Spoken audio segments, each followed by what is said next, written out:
Hello everyone, welcome to your annual breastfeeding training. And as everything is in 2020 right now, it's no business as usual, so we're going to do your training via a video and you'll be able to watch it. I'm sorry that we won't have the capability of answering questions for you as we go, but if you have any questions about anything, please reach out to me or Christy Shooping and we will be glad to get those answers to you. So today we're going to be talking about the 2020 breastfeeding policy updates, just a couple of things. We're also going to review pump returns. We're going to be talking about remote issuance of supplies and breastfeeding support during COVID. Just a couple of things with the policy update changes. They did talk a lot, a big continued push for the importance of teaching hand expression. So please be sure when you're working with any moms that you're issuing a supply to new moms that you're teaching that hand expression, or prenatally letting them know about it. The one big new key information to cover with participants that they talked about was when you're issuing them, you want to be sure you're talking about the use of the supply, how to clean the supply, again about hand expression. The new thing that they talked about was how to maintain milk supply, including the development of a pumping plan, the frequency and duration of pumping, which is something that I think that we really haven't been doing. I know that I don't necessarily always talk about that. So we want to make sure that we're talking to them about their goals and what they want to do, and as far as their milk supply, talking to them about how long to pump and how long they're pumping for during that session, and just having a plan for them for what they're using that supply for. Also, you want to be talking to them about how to store the express breast milk and when to return the supply if it's a multi-user pump. One thing that we did find out about last year in the policy review was the pump return procedures and how to take in electric pumps. And the new thing with that is that the first person that the participant comes into contact with in the clinic is supposed to take that pump back. So this doesn't mean that you're going to be taking pumps back all the time. We need to know that everybody understands how to take in a pump when a participant is returning that. It may be at the front, it may be with the clerk, it may be with the nutritionist. But we want to just make sure that everybody understands and knows how to take in a pump and the procedures with that. The first thing you want to do when a person is returning the pump is that you want to check the pump and make sure everything's working properly. You're going to plug it in and turn it on and make sure that it's working. Observe it if it seems to have a bug infestation. If it does, it needs to be bagged immediately. Also, we need to check to make sure that it has all the parts. There's a little card that goes in the back. We want to make sure it has the cord. We want to make sure that they've returned the case with it and the bottle holder. If you have any questions about what those items look like, just come see me, Evelyn, or Christy, and we'll be glad to show you what those are. Generally, they don't mess with that card. It's in there where it doesn't come out, and the cord is usually there. The cord, the case, and the card we have to have. The bottle holder is not such a big deal. But if any of those parts are missing, ask the participant if she has them and when she could return them. I still want you to take the pump back, but just ask her when she can return those pieces, and especially if it's the case, we've got to get that back. The first thing you're going to do is pull up your family, and then under Family Services, you want to drop down to Breastfeeding Support. Once you've done that, you're going to drop down to Breast Pump Returned. As you can see here, it's super easy. The next thing you're going to do, that's going to bring you to this screen, and you can see over on the right side, there's like a place where you can pull up for the calendar, the actual return date. You're going to click on the actual return date that it's being returned. And you can make comments here if you need to. You see the little yellow tab where you can make comments. So like if the screen is cracked or it's missing the case or something, you would note all that here. From here, also down in the bottom right corner, you're going to be able to print the release form, and it's the multi-user electric breast pump return receipt. You're going to print that release form right there. Back up. You're going to print that out. If in normal times, once we get back to everything as normal, you would have the participant sign it, and you would also sign and date it. Right now during COVID, if a participant is returning a pump, they're just going to return that to the front window and they're going to leave.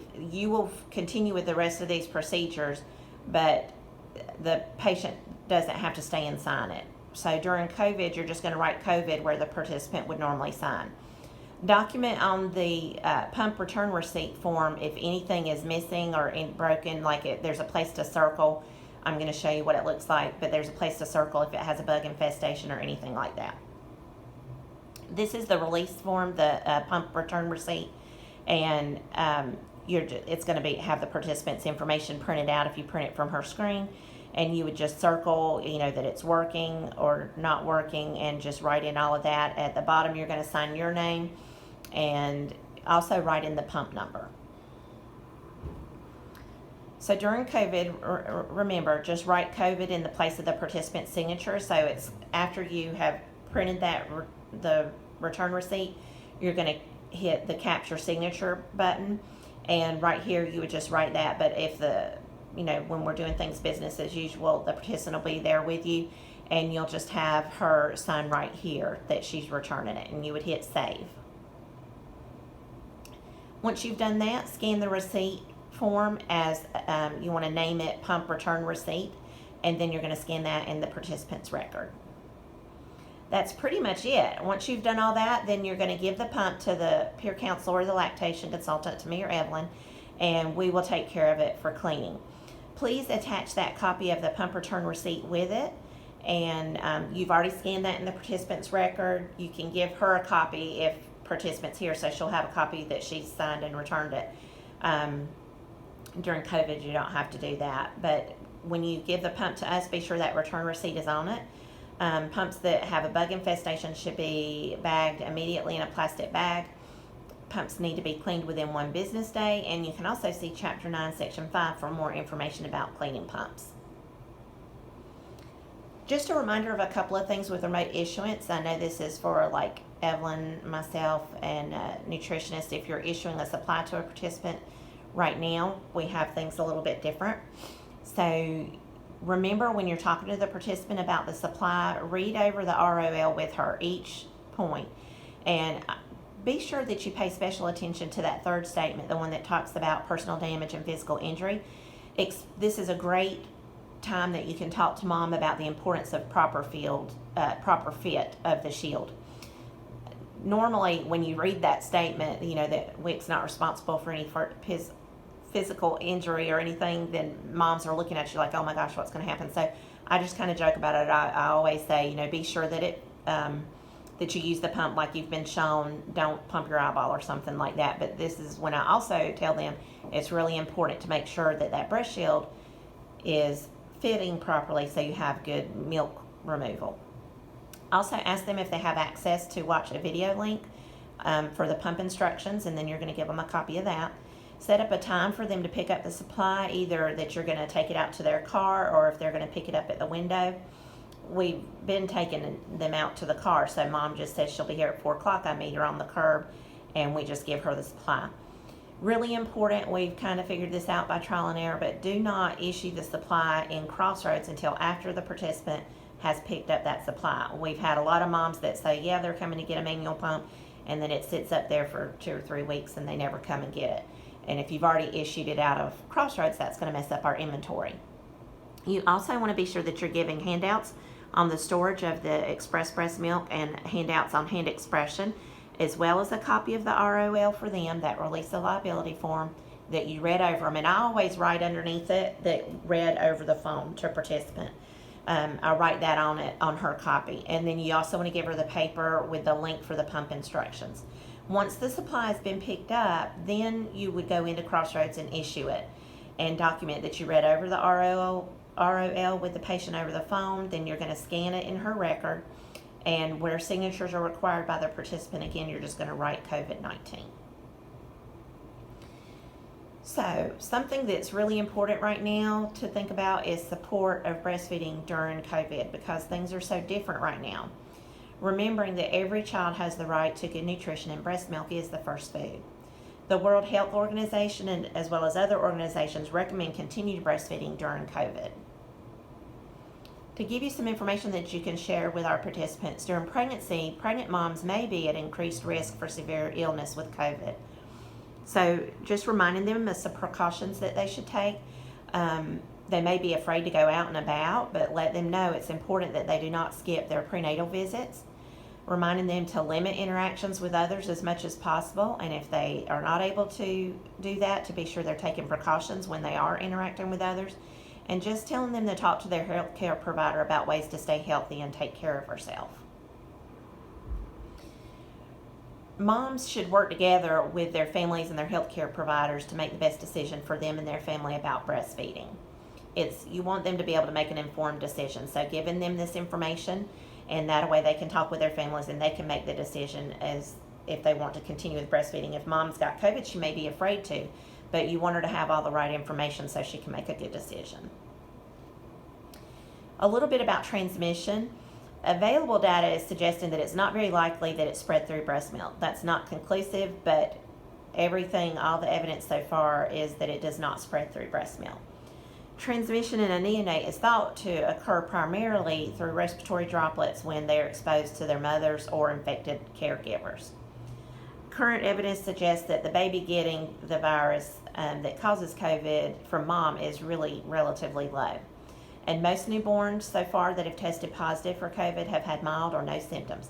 So all this is pretty good news. We want to be sure and let moms know that mom and baby should be able to remain together, do skin to skin, room in together at the hospital. All of this is really important, especially when they're establishing breastfeeding. And this is whether or not mom or baby have been suspected to have COVID or have tested positive for COVID.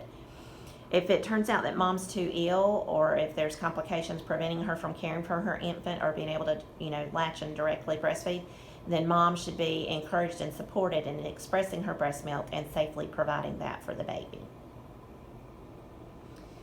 If mom does have COVID and decides that she wants to breastfeed, she should take precautions by wearing a mask during breastfeeding and be sure that she's washing her hands with soap and water for at least 20 seconds before all feedings.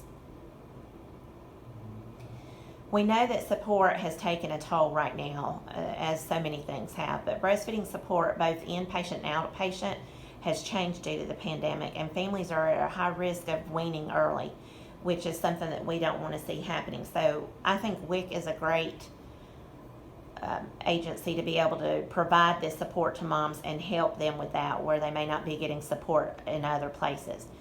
Reportedly, moms have been being discharged from the hospital early, and services such as counseling and lactation consultant support are not always available.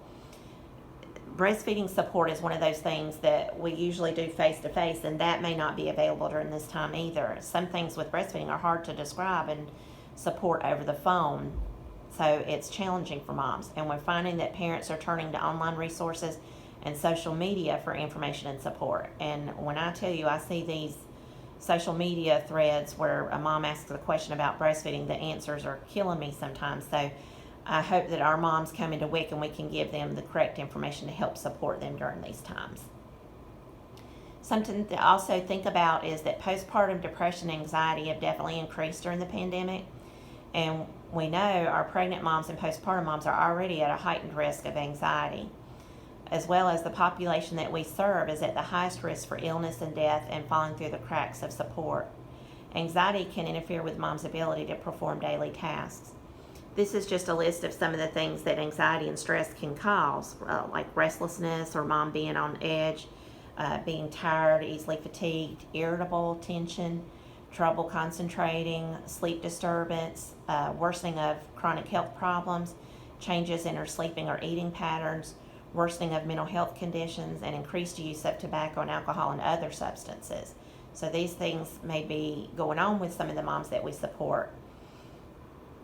Reminding moms to get immediate help when they're in a crisis, calling 911. This is a disaster distress helpline, the National Suicide Prevention Helpline, Postpartum Support International warm line for moms. But I think mostly just reminding moms to reach out for help when they need it and to know that they are at risk of more anxiety and stress during this time, reminding them to talk to their health care providers and get the help that they need. This is just a neat infographic that I found. If there's no symptoms of COVID, I think this is great just to remind us if they're combo feeding, formula feeding, or any bottle feeding, like limiting the number of people who feed their baby. taking those precautions we need to, practice social distancing, washing your hands often, wearing our masks. All of these things are going to help during this time. And I would love to be standing in front of all of you doing this training and answering any questions you have, but things being the way they are, you will just have to email me or Christy. Let us know if you have any questions, and we'll be glad to help you. And that's about it.